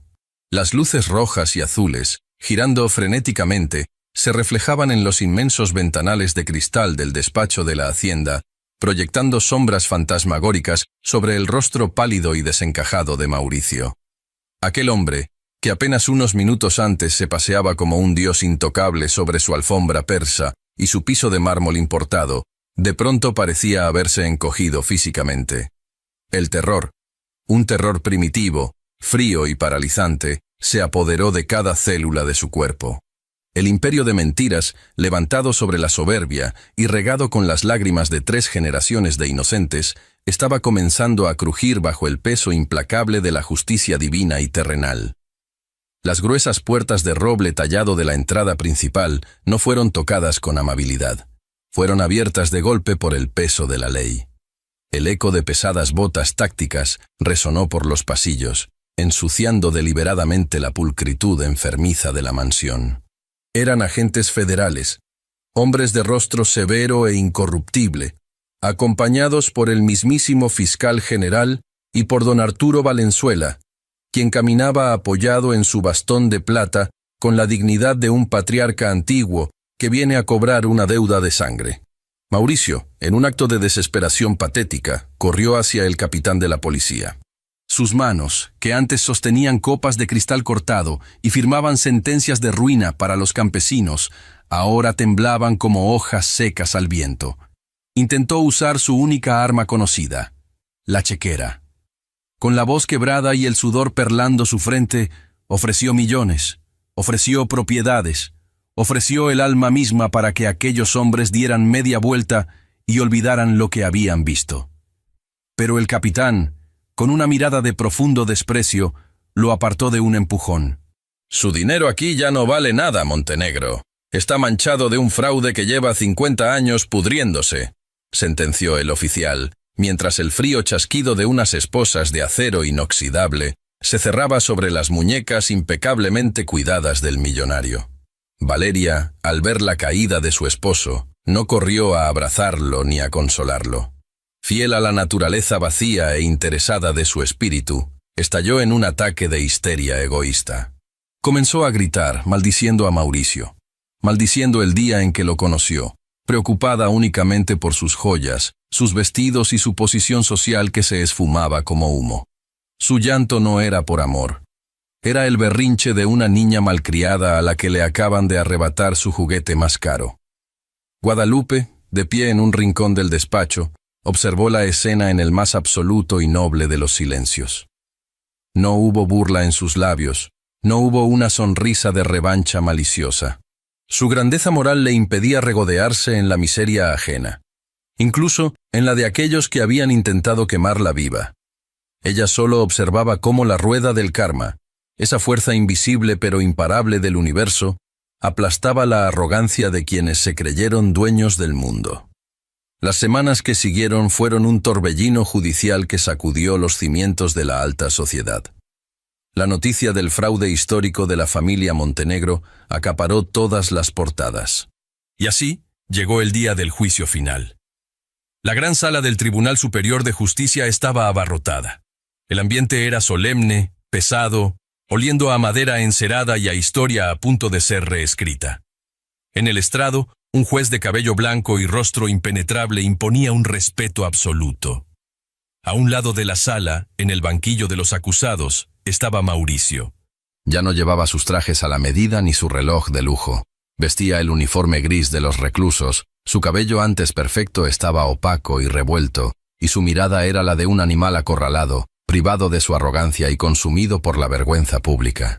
Al otro lado, sentada con una postura erguida y envuelta en una profunda paz, estaba Guadalupe. A su lado, en una silla de ruedas y respirando con la ayuda de un pequeño tanque de oxígeno portátil, se encontraba don Elías. El anciano vestía un traje humilde pero impecablemente limpio, planchado por su nieta con todo el amor del mundo. Su sola presencia irradiaba una luz que contrastaba con la oscuridad del acusado. El clímax emocional de la jornada, el momento que haría llorar de rodillas a cualquier persona con un mínimo de corazón, llegó cuando don Arturo Valenzuela se puso de pie, pidiendo la palabra con una reverencia hacia el juez. En sus manos, temblando levemente por la emoción del momento, sostenía el viejo diario forrado en piel de don Alejandro, el bisabuelo de Guadalupe. El anciano abogado se ajustó las gafas y con una voz que resonaba con la autoridad de los grandes oradores de antaño, comenzó a leer la última voluntad de un hombre al que le habían robado todo, menos el alma. Señor juez, autoridades presentes, y a ti, Mauricio Montenegro, último heredero de una mentira, comenzó don Arturo, clavando su mirada en el acusado. Este tribunal ha visto las pruebas caligráficas, los registros alterados y la cronología del robo. Pero la verdadera prueba del delito no está en los números, está en la sangre derramada y en las lágrimas tragadas. Procedo a leer las palabras escritas por don Alejandro la noche antes de morir de tristeza en una choza de barro, después de haber sido traicionado por su propio compadre, el abuelo del hombre que hoy juzgamos. Don Arturo abrió las páginas amarillentas y frágiles. La sala entera quedó sumida en un silencio sepulcral, donde solo se escuchaba el leve zumbido del aire acondicionado. A mis amados hijos y a los hijos de mis hijos, leyó don Arturo, su voz adoptando una cadencia melancólica y profunda, como un eco del pasado. Hoy nos marchamos de esta casa que construí con mis propias manos. Nos vamos sin oro en los bolsillos, empujados a la miseria por la traición de la avaricia. Ernesto Montenegro ha falsificado las actas y ha comprado a las autoridades con el mismo dinero que produjeron nuestras tierras. Mis manos tiemblan, no por el frío de esta noche de lluvia en la que nos echan a la calle, sino por el dolor de ver cómo el dinero puede pudrir tan rápido el corazón de un hombre. Una lágrima silenciosa rodó por la mejilla de Guadalupe al escuchar la voz de su bisabuelo a través del abogado. Don Elías cerró los ojos, apretando la mano de su nieta, reviviendo en su mente la lluvia gélida de aquella noche trágica que marcó su infancia. En las bancas del público, mujeres y hombres mayores comenzaron a sacar pañuelos. La crudeza de la injusticia, relatada desde la tumba, era un golpe directo al corazón. Don Arturo continuó leyendo, y su voz se elevó, llenándose de una pasión inquebrantable. Tal vez te preguntes, Elías, ¿por qué no tomo mi viejo rifle y voy a cobrar la deuda con sangre? ¿Por qué no quemo esta hacienda hasta los cimientos para que Ernesto no la disfrute? Te lo diré, hijo mío, y escríbelo en tu memoria para siempre, porque el odio es un veneno que te bebes tú mismo esperando que el otro muera. Si yo me mancho las manos de sangre, seré igual a él. Seré un monstruo. Y la herencia más grande que les puedo dejar no son las hectáreas de tierra, ni las cuentas en el banco. La herencia más grande es la decencia. Es que puedan mirar a los ojos a cualquier hombre, rico o pobre, y saber que jamás han tomado un solo centavo que no sea suyo. El oro manchado de sangre quema las manos y envenena el alma por generaciones, pero el pan duro, ganado con honradez, alimenta el espíritu para la eternidad. El silencio en la corte era absoluto. Las palabras del bisabuelo eran una cátedra de moralidad pura, una filosofía inquebrantable de amor, perdón y resiliencia que destrozaba, argumento por argumento, la justificación enferma y materialista con la que Mauricio había vivido toda su vida. El villano, en el banquillo, encogía los hombros. Cada palabra leída era un latigazo en su conciencia.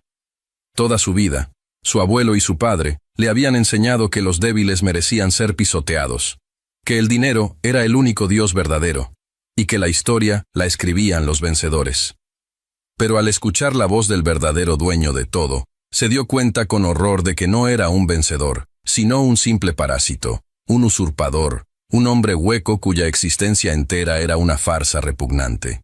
La lectura llegó a su fin con una frase que quedaría grabada a fuego en la memoria de todos los presentes. Don Arturo levantó la vista del diario, con los ojos llenos de lágrimas, y concluyó: «No guarden rencor, familia mía. Soporten la pobreza con la frente en alto. Tarde o temprano, el árbol que crece de una semilla robada se seca y cae por su propio peso. Y cuando ese día llegue, la justicia divina no nos devolverá el dinero, nos devolverá el honor que nunca nos pudieron quitar». Al terminar la lectura, don Arturo cerró el diario de piel con reverencia y se sentó. En la sala de la corte estalló un sonido sordo de sollozos contenidos. La secretaria del juez se secaba los ojos con disimulo. Incluso los curtidos guardias de seguridad miraban al suelo, conmovidos hasta lo más profundo de su ser por la inmensa nobleza de aquella familia que, habiendo sufrido el robo de su destino, eligió el camino del honor en lugar del camino de la venganza. Guadalupe sollozaba suavemente, pero esta vez no eran lágrimas de humillación ni de dolor contenido. Eran las lágrimas de la catarsis definitiva. Era el llanto sanador de saber que el sufrimiento inmenso de sus abuelos no había sido en vano, que el universo los había escuchado y que la verdad, finalmente, brillaba con la fuerza de 1000 soles. El contraste era brutal, desgarradoramente evidente. De un lado, una campesina en zapatos gastados y un anciano enfermo, poseedores de una riqueza espiritual incalculable, herederos de una nobleza que ningún imperio financiero podía comprar. Del otro lado, Mauricio Montenegro, el hombre de los trajes caros y los autos importados, reducido a una piltrafa moral, un mendigo del espíritu que, a pesar de tener millones en sus cuentas, no tenía absolutamente nada. El juez levantó la mirada, secándose discretamente el rabillo del ojo. Su rostro, antes inescrutable, ahora mostraba una furia helada, la furia de la ley civil y moral ofendida por la vileza humana. Tomó su mazo de madera y lo sostuvo en el aire por un segundo, que pareció durar una eternidad. El destino de Mauricio estaba sellado. El hombre que se creyó Dios y llamó animal de lodo a una mujer justa, Estaba a punto de descubrir que el abismo de la humillación no tiene fondo para los que carecen de alma. El mazo cayó con un golpe seco y definitivo. El juicio de los hombres había terminado, y el brutal castigo del karma estaba a punto de comenzar. El golpe del mazo del juez resonó en la sala como el sonido de una guillotina descendiendo sobre el cuello de la soberbia.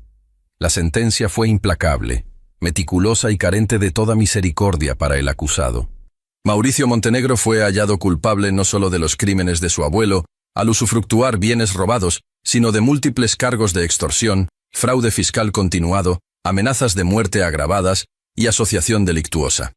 La condena superaba las 3 décadas en prisión sin derecho a fianza.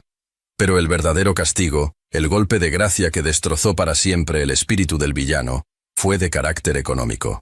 El tribunal ordenó la incautación total, absoluta y retroactiva de todos los bienes de la familia Montenegro. Se congelaron cuentas en el extranjero, se confiscaron los automóviles de lujo, las obras de arte, las joyas, y se decretó la restitución inmediata de las haciendas, empresas y tierras productivas a sus legítimos herederos, don Elías y su nieta Guadalupe. En menos de 5 minutos, Mauricio pasó de ser el hombre más poderoso y temido del valle, a convertirse en un reo endeudado, despojado hasta del último centavo.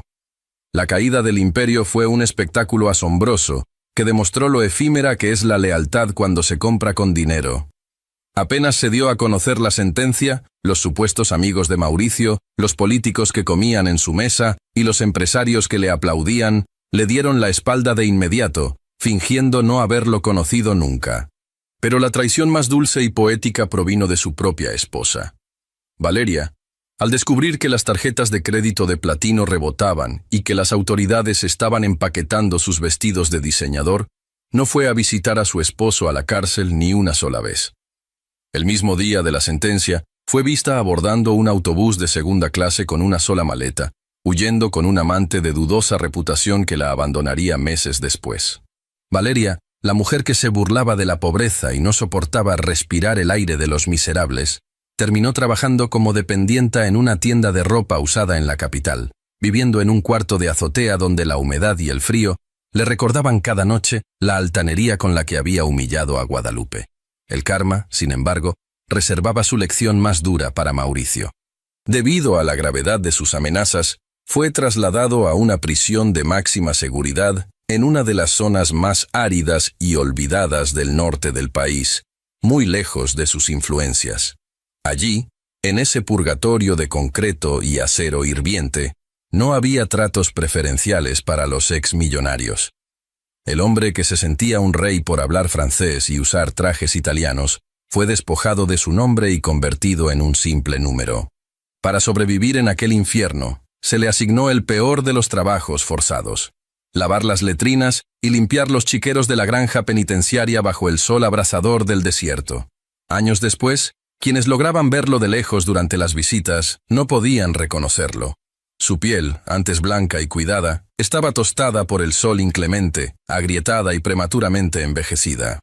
Sus manos, que antes solo tocaban copas de cristal y firmaban cheques, estaban cubiertas de callos supurantes, cicatrices y llagas por el trabajo pesado y la sosa cáustica. Su espalda, siempre erguida por la arrogancia, ahora estaba permanentemente encorvada por el cansancio y la humillación. Dormía en una celda minúscula y pestilente, comiendo raciones frías y desabridas. Mauricio Montenegro, el depredador implacable, había sido arrastrado exactamente a la misma vida de miseria extrema, lodo y sumisión, a la que había querido condenar a Guadalupe y a su abuelo. Cada gota de sudor, cada dolor en sus huesos, era un recordatorio eterno de que nadie escapa a la balanza perfecta del universo. Había sembrado crueldad y estaba cosechando un tormento sin fin. Mientras tanto, en el Valle de los Justos, la luz de la restauración brillaba con una fuerza conmovedora. Una mañana fresca de primavera, una caravana modesta pero profundamente solemne se detuvo frente a los inmensos portones de hierro forjado de la hacienda principal. No hubo fiesta ostentosa, ni bandas de música, ni reporteros. Guadalupe empujaba la silla de ruedas de su abuelo Elías. Ella llevaba un vestido sencillo pero de tela buena, y su cabello, libre del polvo de la miseria, brillaba bajo el sol. A su lado caminaba don Arturo, sonriendo con la satisfacción del deber cumplido. Cuando los pesados portones se abrieron, los trabajadores de la hacienda, los mismos campesinos que antes vivían aterrorizados bajo el yugo de Mauricio, se quitaron los sombreros e inclinaron la cabeza, no con el miedo de los esclavos, sino con el respeto profundo y genuino que inspira la verdadera decencia. Guadalupe se detuvo, miró a su alrededor y respiró el aire de la tierra de sus ancestros.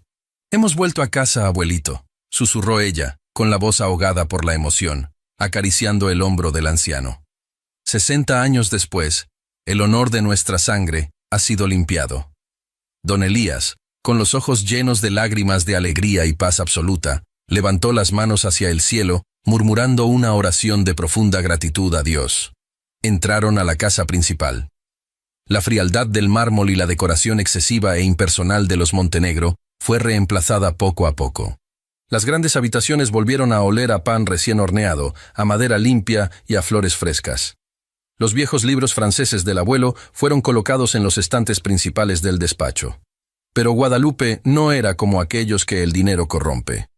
Su corazón, forjado en el horno del sacrificio y la necesidad, sabía que la riqueza sin propósito es solo otra forma de pobreza. Al tomar el control de las empresas y las tierras, su primera decisión ejecutiva sacudió a toda la región. Ordenó la reconstrucción total de la pequeña aldea donde ella había vivido, transformando las casas de adobe y paja en hogares dignos, hermosos y seguros para doña Carmelita, don Chuy y todos los ancianos que alguna vez fueron amenazados por los tractores. Pero no se detuvo ahí.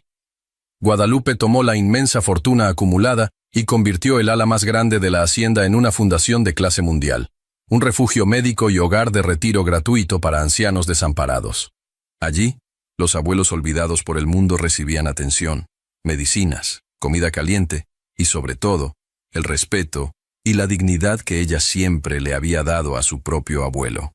Guadalupe caminaba por los jardines de la fundación todos los días, conversando con los ancianos, riendo con ellos, administrando su vasto imperio no con la dureza de un jefe, sino con la ternura de una madre para su comunidad. En una cálida tarde de otoño, meses después de haber recuperado su hogar, Guadalupe se encontraba sentada en el jardín trasero de la hacienda, bajo la sombra de un inmenso roble centenario. A su lado, don Elías dormitaba pacíficamente, su rostro reflejando una tranquilidad celestial, sabiendo que su misión en la tierra estaba cumplida y que su nieta estaba protegida para siempre. Guadalupe miró hacia el horizonte, donde el sol teñía el cielo de dorados y púrpuras, sintiendo la presencia invisible pero cálida de sus bisabuelos. Había paz en el aire, una paz absoluta y redentora que solo puede experimentarse cuando la justicia se ha cumplido a cabalidad. Recordó la humillación, recordó las burlas en francés, recordó la tierra bajo sus uñas, y sonrió, cerrando los ojos para dejar que la brisa le acariciara el rostro. Sabía que la prueba había sido dura, pero el fuego solo destruye a la madera débil. Al oro puro lo hace brillar con más fuerza. Tomó la mano de su abuelo dormido y mirando hacia el firmamento, dejó escapar un suspiro de infinita gratitud, pronunciando una verdad que quedaría como un legado eterno para todos los que alguna vez dudaron del poder de la decencia. El dinero podrá construir muros altos y comprar ropas de seda para esconder la miseria del corazón humano. Pero solo la humildad, el respeto por los nuestros y la decencia del alma son la verdadera riqueza, una fortuna eterna que ningún arrogante puede robar y que el tiempo jamás podrá destruir. El legado de barro y la riqueza eterna. Epílogo final. El tiempo, que es el juez más sabio, justo e implacable de la humanidad, continuó su marcha inalterable sobre el valle, tejiendo una nueva y hermosa historia sobre las cenizas de la vieja injusticia. Pasaron 5 años desde aquel histórico y devastador juicio que le devolvió a Guadalupe y a su abuelo el lugar que por derecho de sangre, sudor y honor les correspondía. En ese lustro, la inmensa hacienda de los Montenegro no solo cambió de dueños, sino que transformó su alma por completo. Donde antes imperaba el silencio frío y aterrador de la servidumbre sometida, donde la soberbia caminaba con zapatos de diseñador pisoteando a los humildes, ahora resonaban las risas cálidas, los cantos de antaño y el bullicio alegre de la vida verdadera. Guadalupe había cumplido su promesa con una devoción que conmovió a toda la región, demostrando con hechos que cuando la riqueza cae en manos de los justos, se convierte en un instrumento del cielo. La Fundación Don Alejandro y Elías era ahora una majestuosa e increíble realidad. Las antiguas caballerizas de lujo, donde Mauricio guardaba animales pura sangre que valían millones mientras sus trabajadores morían de hambre en el campo, fueron remodeladas por completo para convertirse en pabellones médicos de primer nivel, rodeados de jardines llenos de rosales, árboles frutales y fuentes de cantera. Allí vivían, tratados como auténticos reyes y reinas, decenas de ancianos que la sociedad y sus propias familias habían olvidado. Doña Carmelita ya no sufría por el frío inclemente del invierno que le congelaba las articulaciones. Ahora tomaba el sol en una terraza acristalada, tejiendo suéteres con lana fina para los niños del orfanato local. Don Chuy, el anciano ciego que había perdido la vista en los campos de algodón, paseaba por senderos de tierra perfumados, escuchando el canto de los pájaros y recibiendo a diario su plato de sopa caliente y el cuidado amoroso de enfermeras dedicadas. Guadalupe no solo les había dado una cama limpia y medicinas, les había devuelto la dignidad sagrada de la vejez. Sin embargo, el acto más grande de nobleza de Guadalupe no fue lo que construyó con el dinero recuperado, sino lo que decidió preservar intacto. Lejos de la gran mansión principal, al final del sinuoso camino de terracería, la vieja casita de adobe y barro donde ella y su abuelo habían sufrido tantas carencias seguía en pie. Los arquitectos más caros del país le habían sugerido demolerla de inmediato para limpiar el paisaje, pero Guadalupe se negó rotundamente, ofendida por la propuesta. En su lugar, ordenó que se construyera una enorme y delicada estructura de cristal templado alrededor de la humilde vivienda, protegiéndola del viento, el polvo y la lluvia, convirtiéndola en un museo privado y sagrado de la resiliencia familiar. El viejo techo de paja marchita, la puerta abollada con su candado oxidado y el piso de tierra seca donde una vez escondieron el baúl con la verdad, permanecieron intactos. En una pesada placa de bronce a la entrada del pabellón de cristal, mandó grabar unas palabras que hacían llorar de emoción a todo el que las leía. Aquí vivimos con hambre, aquí lloramos en silencio, pero nunca, jamás, vivimos con vergüenza. Que este barro le recuerde a mis hijos y a los hijos de mis hijos que la verdadera cuna de nuestra familia no fue el oro, sino la decencia.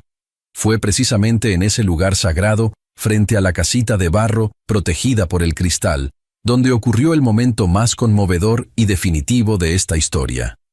Era un domingo por la tarde, iluminado por un sol suave de invierno que lo bañaba todo de un tono dorado. Don Elías, que había superado la barrera de los 90 años, rodeado de un amor infinito y cuidados absolutos, pidió que lo llevaran allí en su silla de ruedas. Su cuerpo ya estaba muy frágil. Sus manos temblaban como hojas de otoño a punto de desprenderse de la rama. Pero sus ojos, liberados de la catarata por los mejores médicos cirujanos, brillaban con una lucidez asombrosa y una paz inmensa que no era de este mundo. Guadalupe se arrodilló a su lado sobre el pasto verde, tomando esas manos llenas de manchas y cicatrices de trabajo duro, y las besó con una reverencia profunda, mojándolas con sus lágrimas. El anciano acarició el rostro de su nieta, sonriendo al verla convertida en la gran señora del valle, una mujer poderosa que vestía con elegancia y pulcritud, pero que, en el fondo de sus ojos, seguía teniendo el mismo corazón puro, noble y compasivo de la niña que leía a la luz de una vela de sebo. «Mi niña, mi paloma hermosa», susurró don Elías, con una voz que era como un arrullo suave y reconfortante. «Ya no me duele el pecho. Ya no me duele nada. Míranos, Lupita. Mira todo lo que Dios nos ha dado». «Todo esto es gracias a usted, abuelito mío», respondió Guadalupe, con la voz entrecortada, pero llena de una alegría inmensa y serena. «Gracias a su paciencia infinita. Gracias a que me enseñó a no vender mi alma por unas monedas. Si usted no me hubiera inculcado el respeto a los mayores y el valor de nuestra historia, yo me habría arrodillado frente a esa mujer en la plaza. Usted, con su amor, salvó a nuestra familia del olvido». Don Elías negó lentamente con la cabeza, esbozando una sonrisa celestial. Metió su mano temblorosa en el bolsillo de su fino saco de lana y sacó uno de los pequeños libros franceses de tapas de cuero gastado. aquel mismo libro con el que le había enseñado a leer décadas atrás en medio de la miseria, y lo puso con suma delicadeza en las manos de su nieta. Yo solo cuidé la semilla, mi amor. Pero fuiste tú quien tuvo el valor y el coraje de florecer en medio del lodo cuando intentaron pisotearnos, dijo el anciano, cerrando los ojos mientras la brisa fresca y limpia le acariciaba el rostro plácido. Ya puedo irme a descansar en paz con tus padres y con mi padre Alejandro. Mi gran misión en esta tierra está cumplida. Dejas nuestro apellido limpio y el corazón lleno de bondad. No llores cuando me vaya, Lupita. No me guardes luto, porque me voy siendo el hombre más inmensamente rico de toda la tierra. Esa misma noche, mientras dormía plácidamente en una cama de sábanas limpias y suaves, abrigado y sin que le faltara el aire ni un solo segundo, don Elías dio su último suspiro. No hubo agonía, no hubo miedo, no hubo dolor en su pecho. Pasó de este mundo terrenal al cielo con una sonrisa dibujada en los labios, llevado de la mano por la certeza absoluta de que la justicia, aunque a veces tarda y hace llorar lágrimas de sangre, siempre llega irremediablemente para los corazones nobles que saben esperar en Dios. Su funeral no fue un evento oscuro de tristeza, sino una celebración majestuosa, un tributo multitudinario a su vida de honor. Todo el valle se detuvo por completo.